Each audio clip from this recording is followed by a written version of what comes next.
Welcome to Deliver. Thank you guys for being here this morning. I absolutely love giving this talk. This is one of my favorite community informative discussions, and that's what I hope that it is a conversation and is a discussion with you to help open your minds and to the great implications that there are with our pregnancy and our birth process. Come on in, you're totally fine.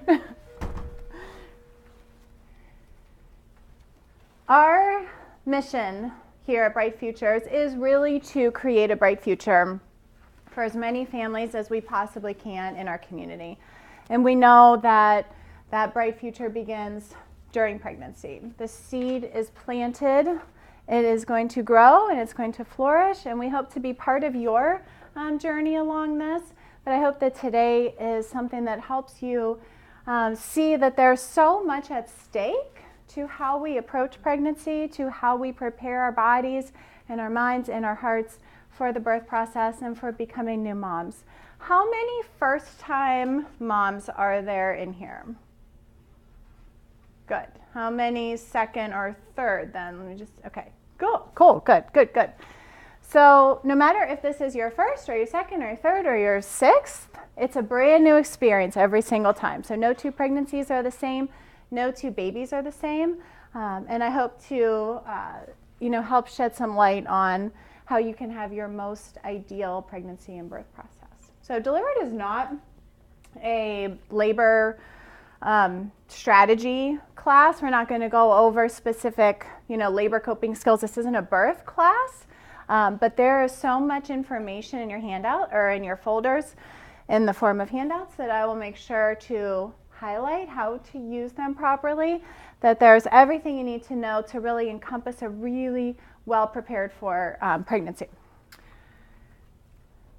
And with that being said, I should turn on the power on my little clicker. So I am Dr. Stephanie Spears, and this is my family. I am a prenatal and pediatric chiropractor.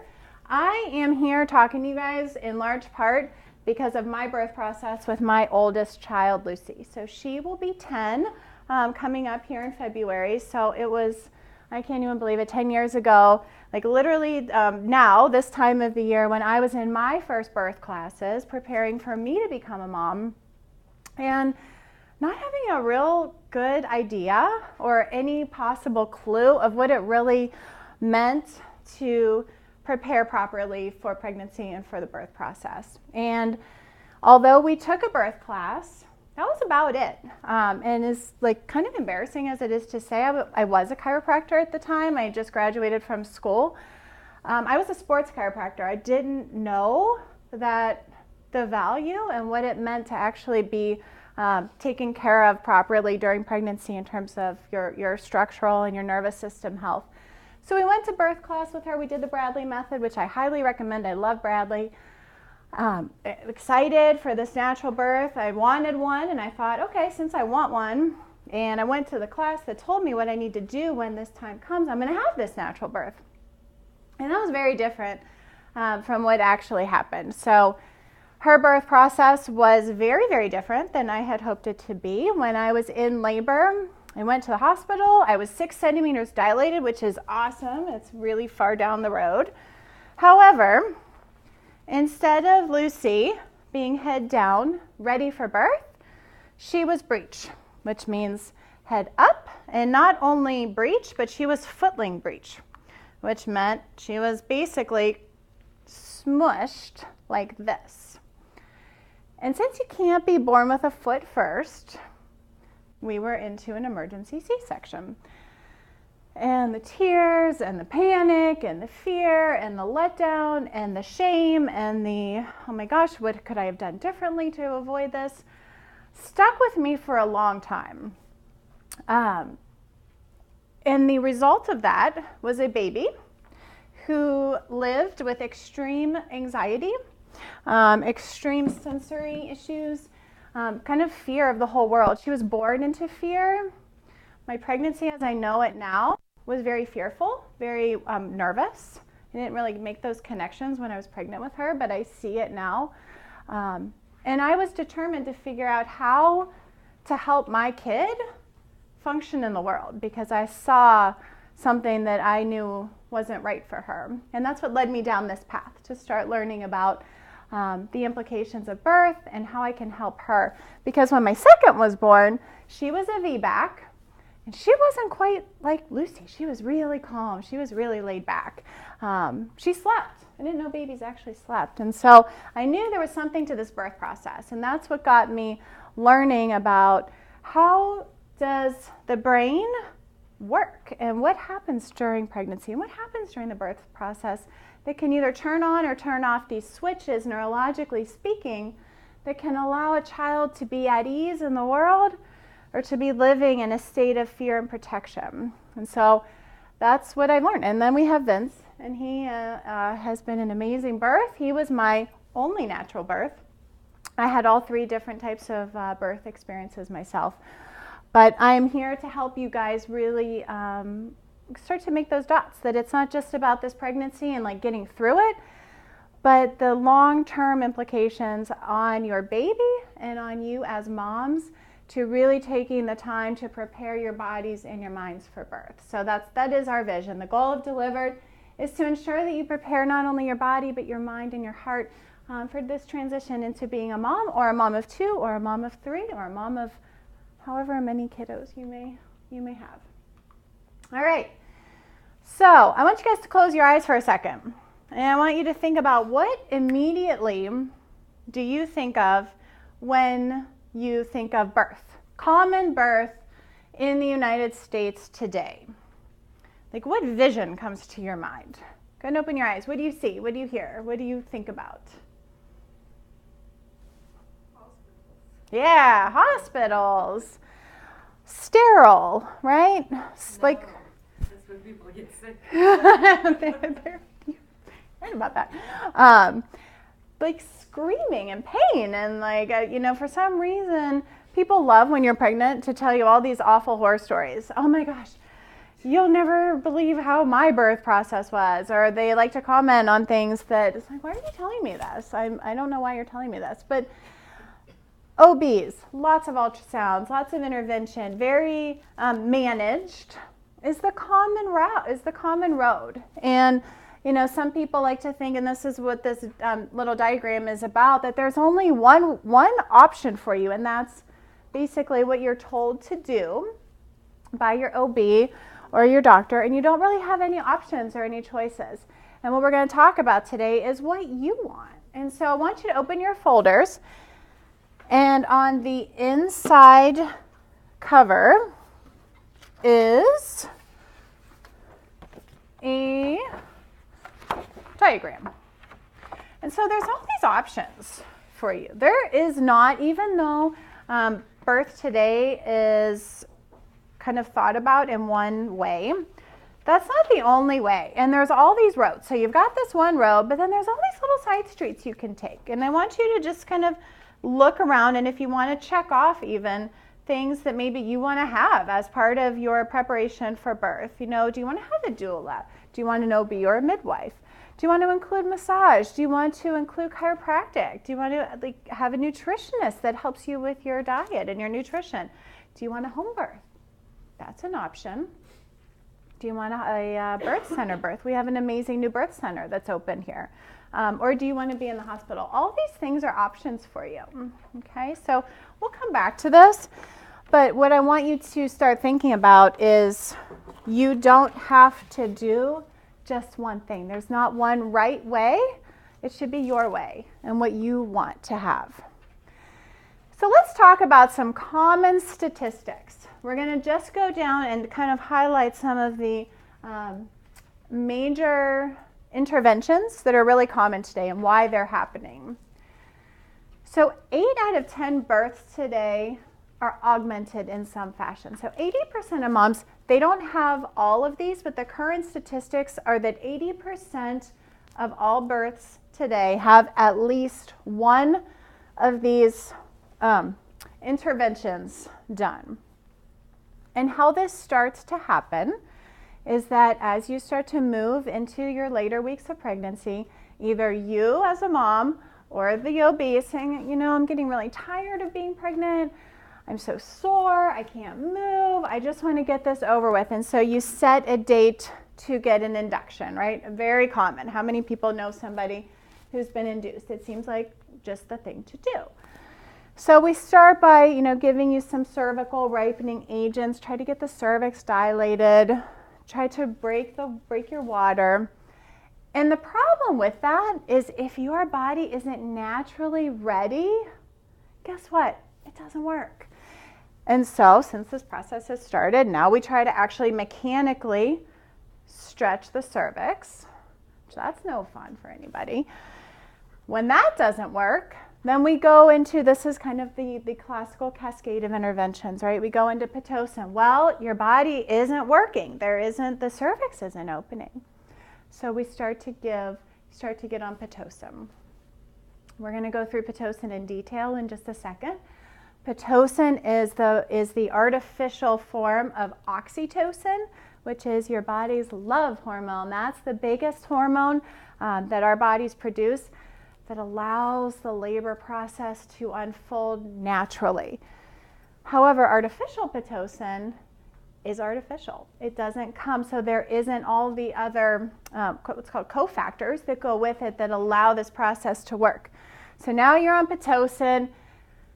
Contractions and labor with Pitocin is really painful. It's really difficult. So now we have an epidural, which means you're stuck in bed. You can't move.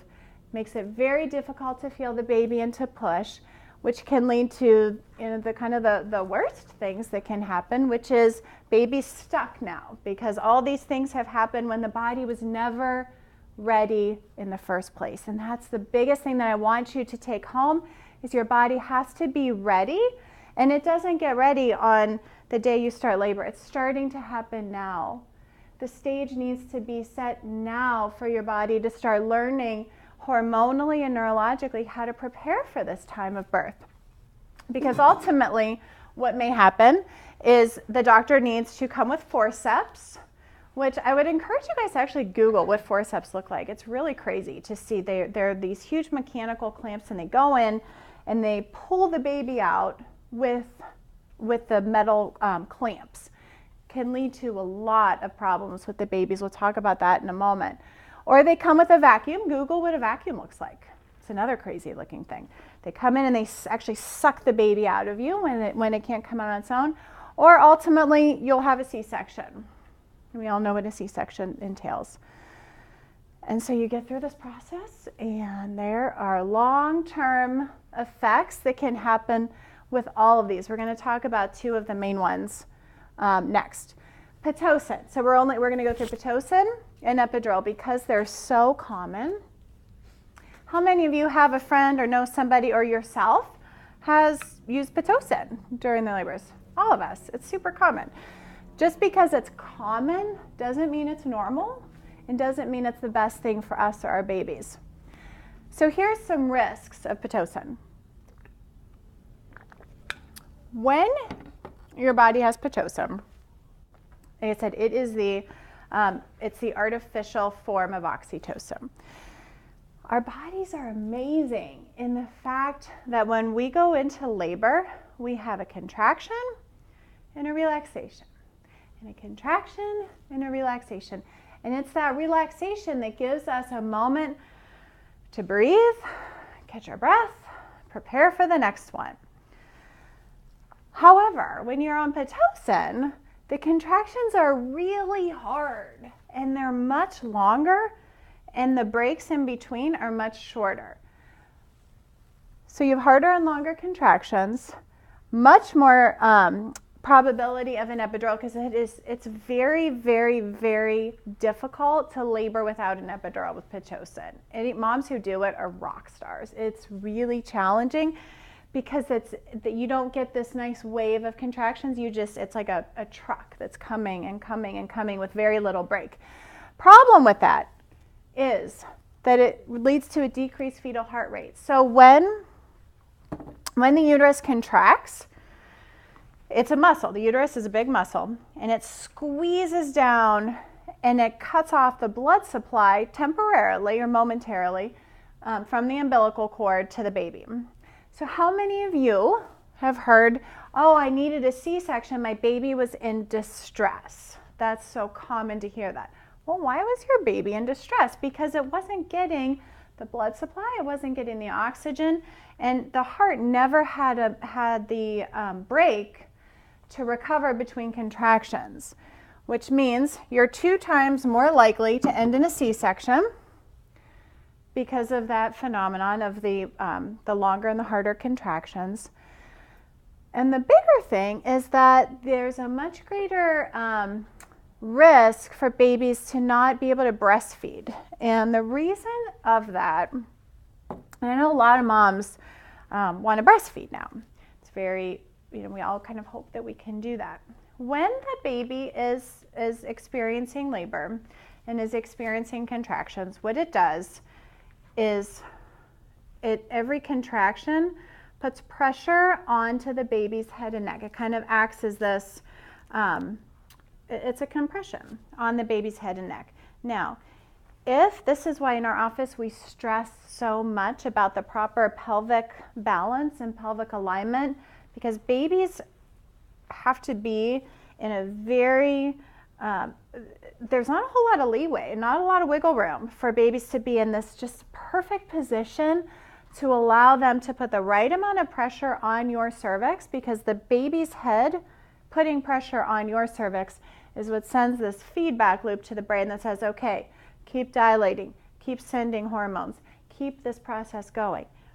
Baby's a little crooked, breech even, but especially if baby's head is off to the side and baby may be head down, but if that head isn't exactly how it should be, number one, the cervix doesn't get as much pressure as it should, which means the brain doesn't get the messages as well as they should to keep the process going. How many of you hear about labors that stall? This is one big reason that a labor will stall, because baby's not in the right position or the ideal position to properly put pressure on the cervix, gives the brain the message, and the body should work as normal. But here's the thing with the breastfeeding. So you got baby possibly in a little bit of an offset, head might be a little tilted this way, and now you have hours and hours and hours of pressure of the head squeezing down on the neck. We kind of like to say that birth is sort of like baby's first car accident, literally. It can create kind of like a whiplash effect into the very tiny muscles and ligaments and bones at the top of the neck where the head meets the cervical spine. Head, top of the spine, tons of nerves that affect proper jaw movement, proper suctioning of the tongue, coordinated feeding and suctioning, and more importantly, how well the baby's head can turn side to side. If you've ever heard of torticollis, plagiocephaly, these are injuries that happen during the labor and the birth process that cause a strain and a pull on one side of the baby's head, and it can't turn. And so when they're in a position to breastfeed, which is a much more compromised position on baby's neck than the more easy bottle feeding, where you can hold the baby like this, they tend to not breastfeed as well. Okay, so some issues that happen with Pitocin that go beyond just the labor process. It has effects on the baby as well. Moving on to epidural. Because the Pitocin creates these long and difficult contractions, it's really hard to manage it. So most moms would like an epidural to help deal with that. Problems with that is once you have an epidural, you're stuck in bed.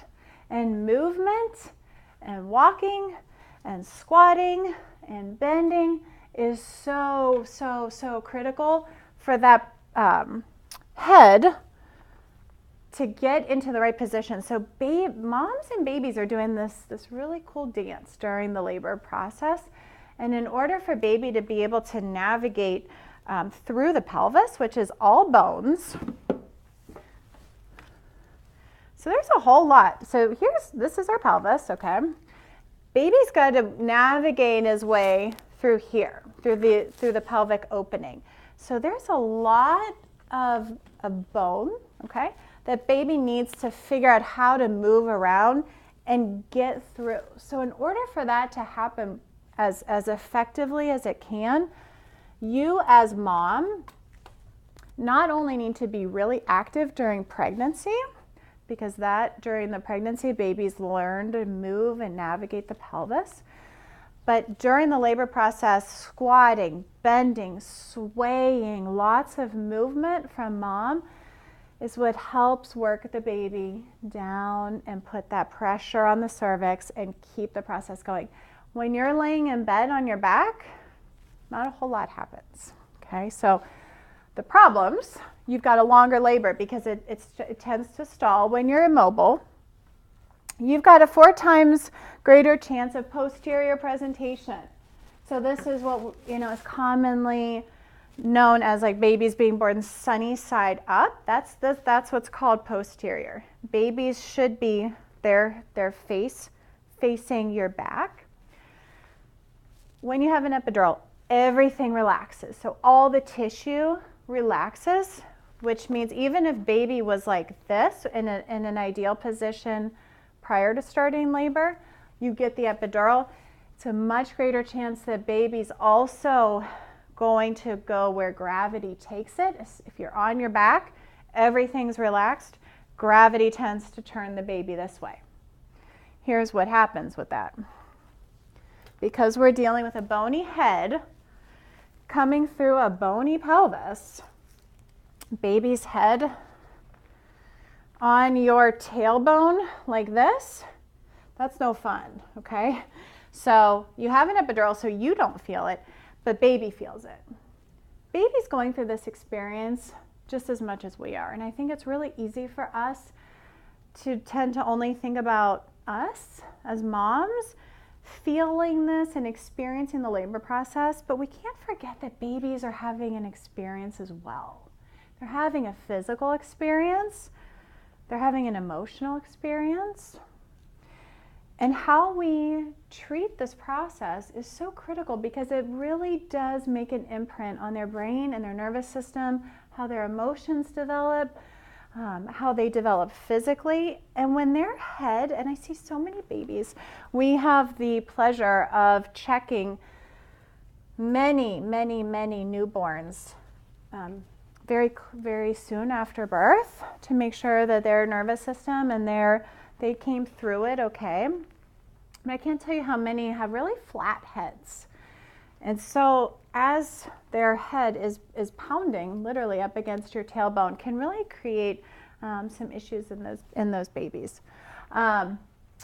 3 times the risk of severe perineal tear. That's not fun at all. So if you can't feel what's going on and the doctors are orchestrating your pushing, it's not coming innately from you to know how much pressure you need to put down, there's a much greater risk of tearing, which means your recovery kind of isn't very fun when you are, it's not good.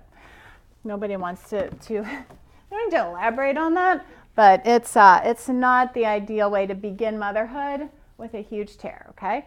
An increased risk of pelvic problems. So I see a lot of moms that'll come in on their 2nd or 3rd pregnancies who had so much trauma during the first delivery that they have long-term pelvic floor integrity. So there's a lot of lifelong implications for this process. So why does it all happen in the first place? It all boils down to how well prepared, you're going to hear me talk about this over and over, how well prepared you are as mom for the birth process. And that preparation begins now. I looked at all your all your due dates. You guys are all in a great place. Nobody's due like next week, okay? So you guys have so much time. You all have ample time to really make the remainder of your pregnancy so valuable so that when you do go into labor, your nervous system is as balanced and as prepared as possible for the process to happen. So our central nervous system is like the conductor of this beautiful orchestra that's called our body. And every single thing that our body does, every movement, every muscle, every thought, our digestive system, our immune system, our reproductive system, is all under the control of the conductor, which is the central nervous system. If the conductor is a little off, all the other things that conductor is talking to, which means our cells in our body, can't work as efficiently as it possibly can. So we have this saying that says you can't be in growth and protection at the same time. So our central nervous system wears two hats. There's what we call the sympathetic nervous system. That's our fight or flight, our protection side. It's really important. We need that. But then we also need what we call our parasympathetic nervous system, our recovery. And we need to be able to move back and forth between a stress and a relaxation. If we are under stress all the time, whether it's physical stress, whether it's emotional stress, whether it's chemical stress, we are never in a state of growth. And you know who needs growth? It's your babies. Right now, this is the most important time to really think about your recovery, your relaxation, because you're going to need it later on, okay? Are you guys with me so far? Okay, all right. So what's at stake? I talked to you, I mentioned at the very beginning of the class that there's so much more than just getting through the pregnancy. There's quite a bit at stake here. And in our office, we see a lot of babies, a lot of kids, a lot of families. And our other big community workshop that we do is called the Perfect Storm. And what the Perfect Storm is really this conglomeration of events that happen in a child's life that can lead to allergies, to asthma, to ADHD, to autism, to sensory processing disorder, to obesity, to the health and the emotional challenges that are an epidemic right now in our children. And that's what I started to see in Lucy. Started to see this perfect storm happen with her that began with a stressful pregnancy. I was thrilled to be pregnant, but I was scared out of my mind. I didn't know what was going to happen. I didn't know if I could do it. I didn't know what my life was going to be like. I didn't know. I was scared. And I think that's really common to feel that, to feel those emotions. A stressful pregnancy leads to a stressful delivery, which can show up as a baby with colic, a baby with reflux, a baby with torticollis or breastfeeding difficulties, which turns into a toddler with sensory processing disorder, with temper tantrums, can't go in and out, can't be in school, which turns into ADHD. It's this pathway. And so that's what's at stake now, that you don't have to go down that road. You can get off that path and take a different path. Okay, I'm going to help you guys do that. So we're going to talk about your plan. We're kind of shifting gears a little bit from like, oh my gosh, that sounds really bad. I didn't know I was going to come here and hear all this bad stuff. We're going to turn in and give you the the information and hopefully the inspiration to really start taking this by the horns and creating your ideal birth. When you guys got married, think about your wedding. As soon as I got engaged, it was like the happiest day of my life. And I said, I had a vision of what I wanted for my wedding. And so we started to put all the pieces together, your flowers and your cake and your venue and all the things that happened. So that when that day came, I had done everything I needed to do, and I just got to show up and enjoy it. We had a few snafus, which we always have, right, on a wedding day. But we planned, and your birth should be taken no less seriously than your wedding day or any big meaningful event that we want to really plan and prepare for. I have included in your folders what we call an ideal pregnancy journal. And this is a really cool way for you and your partner to start thinking about and answering these questions together of what do you want? What kind of birth experience do you want to have? How do you want to feel? What do you want to see happen there? Okay, and so it's going to take some planning, just like it does to plan for a wedding or anything else that's important. So we use this analogy a lot about taking the wheel. Mamas, you guys are powerful. Oh, a lot of airplanes out there today. Oh, it is. Yeah, that's awesome. Yeah, they are right there. That's it. You're in charge. It is it's truly appalling to me to hear what some of the pregnant moms in our practice will tell me about their visit with their OB and what their doctors say to them. You're in charge of your body. This is your body, it's your baby. This is your experience, and unless there is a truly medical emergency that your doctor needs to override your wishes, you're in charge. And that power during the pregnancy and starting to feel powerful that you are the one that's in charge of how this process is going to unfold is an amazing thing for you to develop now, because it's going to carry with you throughout all the time that you're a mom. You know, you're going to have people that if you make, your choices, you're going to have family. You're going to have people that may question your decisions. You're in charge of your baby, and that starts today.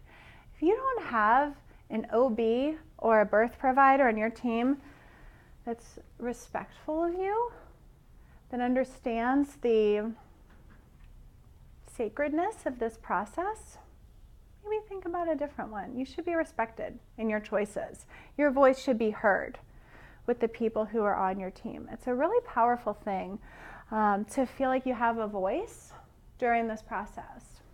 Okay? So you want to know your options. If you don't know what your choices are, it's really hard to have a voice when you're like, I don't know. I guess I'll do whatever you say because I don't know what my options are. So you're taking that first step today, and that's awesome. And then have confidence and know you can achieve whatever it is that you're looking forward to. So a more natural birth. How many of you in here want a natural birth? That's your plan. Unmedicated. Awesome. So it helps you to stay in control of your birth plan. Typically, if you want that natural birth, you're going to tend to take more steps, action steps to prepare. You can trust in that natural process. A more comfortable delivery environment. I am really excited about this new birth center that's in, where is it in Middletown? It's right up there. Yeah, we had one of our patients was the very first mom that delivered there. She said they didn't even know where like the blood pressure cuffs were yet. They were just opening. But it was an awesome experience for her. I'm really excited about that. And home births are options too. I'm happy to talk to any of you and help guide you through that if anybody's interested in home birth as well. So a natural birth, a natural birth doesn't just mean coming through the birth canal, it means unmedicated. It means allowing the process to unfold as it should. Lower risk of respiratory complications in the baby. So when those contractions are happening as they should, with that nice relaxation phase, right, and unmedicated, as baby's coming through the birth canal, squeezing their lungs out. And as it's squeezing and getting the fluid out of the lungs, long term, there's a less risk of asthma, of respiratory issues, breathing issues because of that happening. Stimulates the cardiovascular system for that same reason. The pumping really starts to kind of wake up the baby's system. The birth process is really important for these reasons. It starts to wake up baby to functioning outside of you. Naturally protective bacteria. So within mom's birth canal, and towards the end of pregnancy, I always tell my moms, and you guys can write this down, I like for all of my pregnant moms, starting in that last month or even before, to take a probiotic called Femdophilus, because it has special strains of bacteria that are specifically for the female reproductive tract. Because this is where as baby comes through the birth canal, you have all this amazing bacteria, if you've taken care of yourself properly, that is going to wake up baby's immune system. And what we call, the term is it colonizes inside of baby. So when a C-section happens, you miss all that. And that's why with a C-section, there's a much greater risk of health issues, of immune challenges, because baby's immune system wasn't primed and prepped by coming through the birth canal. So not only is coming through the birth canal really important, but it's really important that you guys have a really strong colony of bacteria in your birth canal, so that goes through all of baby's membranes and it goes in their gut and it starts to get their immune systems really strong. Hormonal surges. So as you're experiencing oxytocin is that it's the love hormone. It's the hormone of attachment. It's the hormone that allows this process to happen. When you feel it, baby feels it. And that starts to get baby in a state of love and expression, and not born into fear, but truly, truly born by that, experiencing those hormones as well. And I love that there's a 20% lower risk of type 1 diabetes. So the whole baby's endocrine system is benefited from a natural birth. Again, I can talk to you guys separately about home births. And so just thinking about what's your journey? Which route do you want to go on? All right, so let's start talking some fun stuff. So I like this quote: if you want to go fast, go alone. But if you want to go far, go together. And we're going to shift to start talking about the importance of creating a birth team. So there's so many people that can and that should be involved in your birth team, but the more support that you have to help you reach your goals, the more likely you are to reach those goals. So again, we want you to take the wheel. You're in charge, just like your wedding day. You should be interviewing. I keep going back to it. It's just a really easy analogy. But when you were, getting ready for your wedding, my favorite day was like day where we tasted wedding cakes. And we just went and tasted lots and lots of cakes. But you didn't just go to one place, right? You didn't go to one florist. You didn't go to one caterer. Many of you most likely went and you interviewed people. You're like, whose vision matches up with mine? How can I get on the same page? Same thing should happen here. So do you want an OBGYN? Or do you want a midwife? That's a choice that you have. You should talk to both of them. They both have a little different philosophy and perspective. I hope all of you like a prenatal chiropractor on your team. We'll talk about why that's important in a minute. Doulas are amazing. So if you don't know what a doula is somebody who's there to support you as the mom and help guide you through your labor.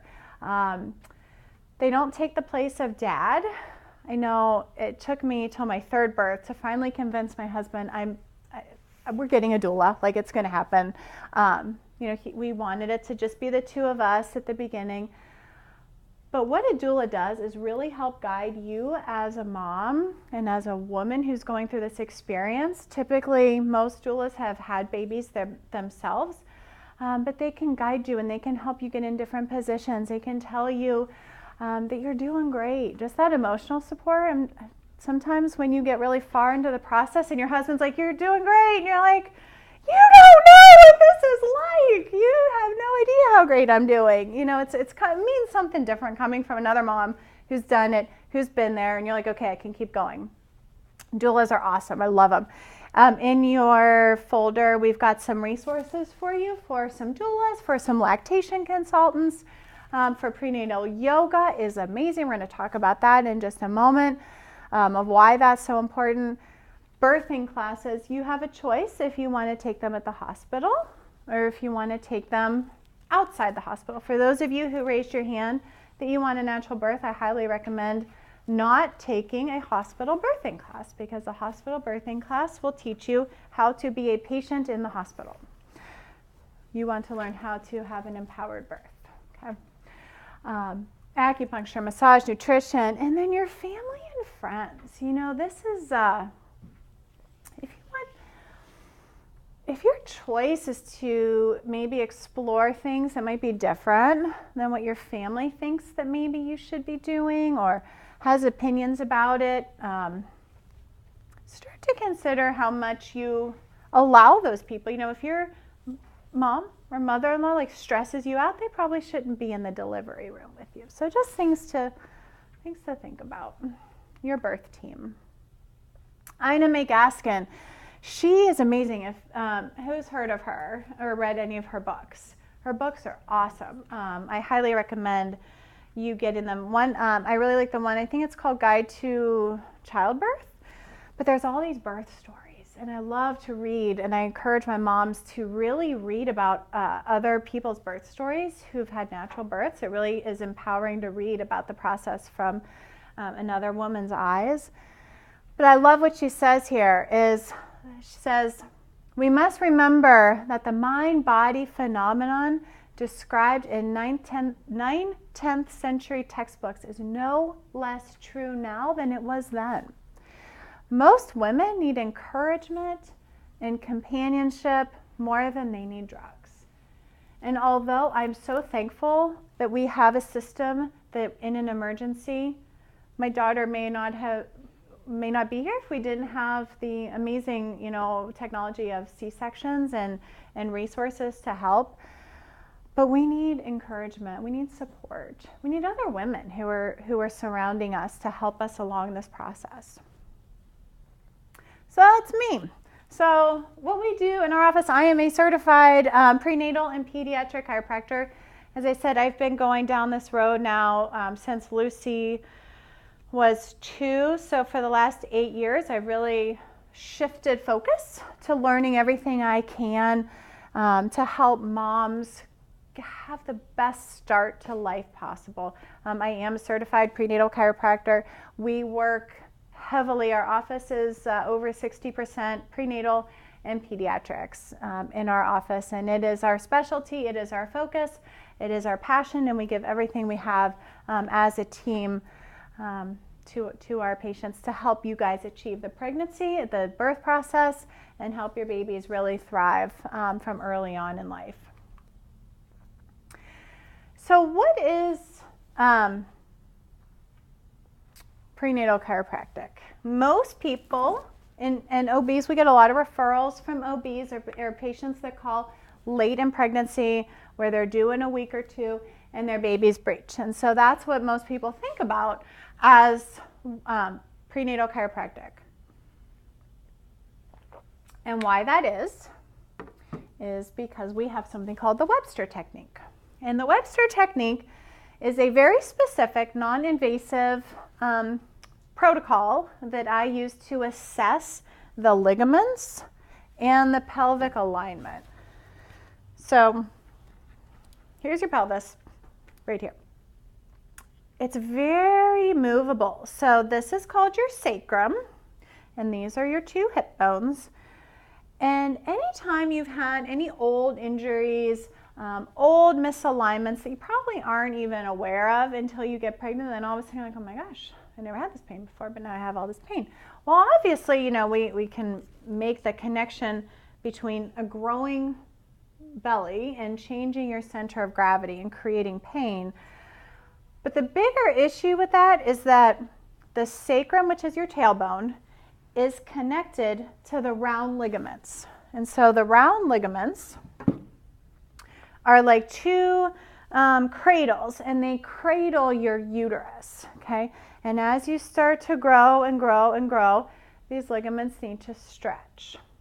Has anybody had round ligament pain? Or have you, yeah, it's no fun, right? You can't lift your legs up, you can't put your pants on, you can't get out of bed, you can't turn over. That's that pain. Your round ligaments are right under here. So starting about week 20 or so I love to start getting moms in the office 20 to 25-ish, 28 weeks is a prime time to start working with your pelvis and your pelvic alignment, because we can actually encourage those ligaments to relax. And every time baby goes through a growth spurt, it's an opportunity for the pelvis to contract. And when the pelvis is contracted and there's tension on the ligaments due to a pelvis that's not aligned properly, the baby, as we talked about earlier, cannot move properly to get into the right position. And as we talked about before, it's that really ideal position of baby's head as firmly as possible, pushing down on the cervix, that allows labor to start. That's what sends the signal back to the brain. So although it's awesome, I love when moms come in and we can get their babies turned so they can have their vaginal delivery they want. It's really great to start working with you guys as early as possible so we could start assessing this, see how much tightness there is in the pelvis, because the more open your pelvis is, the more not only baby can move to get ready for birth, but something really cool happens during pregnancy. When there's lots of space in your pelvis and in your belly, baby can move around much more freely. And it's this freedom of movement during pregnancy that starts to set the baby's brain. And it starts to get the baby's brain ready for reading, ready for motor development, ready for emotional development. It's all happening as we speak. And so your movement, your whole body movement, but also the movement of your pelvis and allowing it to be open, is actually helping baby develop his brain or her brain as best as possible. Okay. You have on the back of your hand, or on the back of your folder, chiropractic and pregnancy, all the amazing benefits of it. So adjustments are safe for pregnant moms, especially when they are given to you by a trained pediatric or prenatal pediatric chiropractor. They're really easy.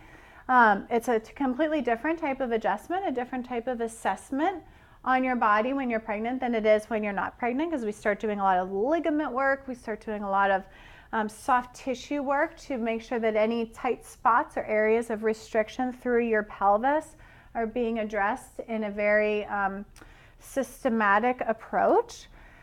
But this helps to prepare your pelvis for an easier pregnancy and birth. If you're in pain going into labor, you start having contractions, you're going to want that epidural. It's going to be much more difficult to have that natural delivery if you're already in pain during your pregnancy. It removes tension on those round ligaments like we just talked about. The biggest, most important thing is in a chiropractic adjustment can actually allow that central nervous system to start balancing and to start preparing for what's going to happen in this beautiful orchestration of hormones during the labor process. By the adjustment helps to bring your body in a state of ease and reduce that chronic stress response, because as we talked about, chronic stress tightens everything up. And then you want to go into labor, we must prepare during pregnancy from a neurological level to get into the relaxation response, to engage the relaxation part of the nervous system. And that's precisely what we do with our chiropractic adjustments. Easier, safer births for babies. Babies are dependent on mom's central nervous system to develop theirs. They're developing their brain and all their neural connections that are going to show up to you once they're babies and once they're born. But when moms are very well balanced from a neurological perspective, it allows for much healthier babies. We've been doing this for enough years now, and we see enough pregnant moms that we now can say with absolute confidence and certainty that babies born to moms who've been under regular chiropractic care, who've taken regular action steps to reduce that chronic stress response have calmer, have healthier, have happier babies. It is an observation. It's a fact that we see in our office every day. Like I said, when the mom's pelvis is open, it allows for baby to develop the cranium and the spine and their structures with more ease and not any constriction or restriction. It allows baby to move into the best possible birth position, and that proper position decreases what we call dystocia. Dystocia is that labor that's stalling. So when baby can get in the right position, the connections to the brain are happening without interference. Things just move as they should. Okay. It's very clear, I think, those physical connections, but again, neurologically speaking, there's a direct connection between the alignment of the spine and the function of the brain and the central nervous system.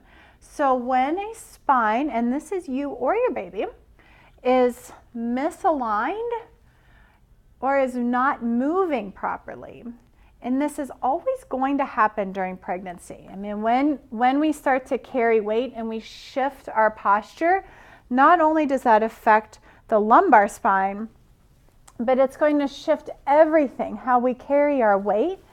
And if there's any pre-existing weak spots throughout the spine, they're going to really expose themselves during pregnancy because of this gravitational shift that happens as we start to carry our weight differently, which not only can result in pain, but it can result in an interference in that proper brain to body crosstalk that we've talked about, is what is essential for the birth process to unfold as it should. We have technology in our office. We're actually the only office in Cincinnati that has the technology we do that can actually measure how well your brain can connect to your body, how well your uterus is getting blood flow. All those reproductive organs are dependent on open communication. We can actually measure that. It's really, really awesome. It really creates a lot of objective evidence for me and for you to know how well prepared is your body. And the earlier we can get you guys going in that, the better we can help you reduce that stress on your body, get you prepped and ready for birth, have an amazing delivery, and then just keep you healthy going forward from that. So again, the body and the brain, they're in constant communication and both need to be at ease. So as we start to move into the implications on baby, I want you to think about that. The ease of mom makes ease for baby. It's very important that as babies are born, that they're in the best position possible. But even if they're in an ideal position, if they're just a little bit off and then they come through the birth canal, remember we talked about that, the stress on their little neck can make it very challenging for a baby to breastfeed, but it also can result in that interference to their brain-to-body connection due to the birth process coming out. So it's I don't like to say a requirement, but we highly encourage all of our moms who are under care with us. We do it for free. We included a free birthday check on babies to make sure that there was no interference, that babies are starting off as healthy as they can. Because as we talked about before, colic, sleep issues, reflux, constipation. I mean, how many of you guys either have had a baby with that or you hear of a friend? It's a real problem, and it's something that we see in our office on a daily basis that we can help so quickly by just helping those babies get into ease themselves. But that can turn into this whole host of challenges down the road if those stress patterns that were laid down either prenatally or during the birth process, if they aren't observed and they aren't cleared early on in life. All right. Let's start talking about some action steps. So in your handout, in your folder, take a look at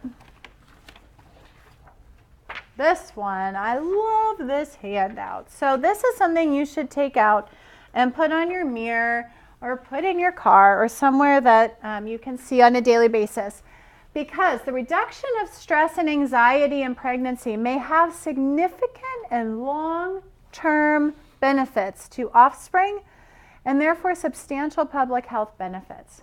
And that may sound like a stretch. Like, how does that correlate to the public health? When we have sick kids, it puts a stress on everybody. It puts a stress on the family. It puts a stress on the schools. It challenges to many layers out. So it's so important that we take care of ourselves during this time to reduce our internal stress through the adjustments, and then to foster that on a daily basis with really focusing on positive mindfulness, on positive thinking, really reducing that chronic stress response that so many of us have. Evolving evidence suggests that some forms of relaxation and relaxation training may improve not only physiologic and hormone stress markers, but also meaningful outcomes to mothers and babies. Guys, I see it in the office all the time. My moms that I take care of who are much more calm, who are learning to take care of handling their stress and actually focusing not only on handling the stress, but focusing on relaxation, focusing on training their minds and their brains and their bodies to relax, are able to take the birth process and really surrender to it. And we talk about this, this idea of surrendering to the process. And it doesn't just happen because you think you're going to do it. You've got to prepare. And that's why, so anyway, I've been holding this forever. These are affirmations. Affirmations for pregnancy. It's really important that you start to, give yourself a lot of positive self-talk, a lot of positive imagery, so that when that time comes, you are really well prepped. So relaxation, yoga. I've got my prenatal yoga instructor in the back here, and we're super excited to have her. If you have questions for her, I'm certain that she would be happy to speak with you after about the benefits of prenatal yoga. It's something I strongly encourage all of my moms to do. It trains the body, it trains the brain. It's another adjunct to helping the central nervous system calm down. Yoga, exercise, massage, acupuncture, and a wellness diet. You've got a list of things here. Exercise is so important during pregnancy. Got another handout somewhere. Benefits of prenatal exercise. There's a whole list of them. One of the things that I think is really cool is that moms who exercise, and it shouldn't be like CrossFit, okay? You're not going out to run a marathon. It's a specific type of exercise that's different than not normal exercise, but non-pregnant exercise, okay? It's with intention. It's with focus that you're preparing your body for this endeavor of labor. So moms who exercise during labor have a greater release of endorphins. So when you exercise, you feel good, right? You have this really good release of endorphins. The more you train your body to do that during pregnancy, when the time comes of labor, your body knows how to release all these endorphins, which means you feel better. You can handle the pain with much greater ease. You're preparing your body. It's different, okay? You've got a greater postpartum recovery too. We didn't even get to really talking about recovery, but the preparation during pregnancy, a wonderful delivery, a much faster postpartum recovery. Chemical stressors. There was a study done, and you've got 2 handouts on chemical stressors, because chemical stressors during pregnancy have the potential to actually really create issues with your baby. So I gave you 2 things to pay attention to. The nasties to avoid during pregnancy. Counterintuitive to what we may see on TV. This isn't the time to go indulge in everything that you want. It's really the time when you're pregnant and when you're breastfeeding, this is the time to really focus on what you're eating, because what you're eating is actually building the cells for your baby. It's building their body. This study was done on umbilical cord blood. So the umbilical cord, we all know what that is. That's the lifeline between the mom and the baby. And in this study, researchers discovered 287 chemicals in umbilical cord blood. 180 of these are known to cause cancer in humans or animals. 217 are toxic to the brain and nervous system. And 208 of them can potentially cause birth defects or abnormal development. I don't say this to put fear in you, although that is kind of the first reaction. I share this with you to shed light on the seriousness and the long-term implications on taking care of what you not only eat, but on what you put on your body. So, yeah, like this, you can't control everything. We are going to absorb so many chemicals that we don't need to add an additional toxic load on our bodies. Please, if there's ever a time that you're going to spend the money on non-toxic products, lotions and shampoos and soaps and toothpaste and all the things that go into our bodies, do it now, because it all gets absorbed to babies who don't have the ability to filter those things. What you eat is so important. A wellness diet really should start 6 to 12 months before conception, but even though that time has passed a little bit, that's okay. You want to focus on whole, on living foods. Please reduce your processed foods, especially please eliminate any like sweeteners, artificial sweeteners, MSG, the Splendas and all of that stuff. It's toxic to the brain. Prioritize your healthy fats. That's one thing that's so important. You guys should be eating avocados and nuts and making sure your prenatal or supplement your prenatal with omega-3s for proper brain and central nervous system development. Avoid your additives, dyes, caffeine. Watch your blood sugar and your sodium. Watch that processed food. So as we wrap up, I hope that you are starting to link up some connections between the choices that you are making every day now and those implications on not only the birth process, but on your child and on your transition into motherhood. This is such a special time of life.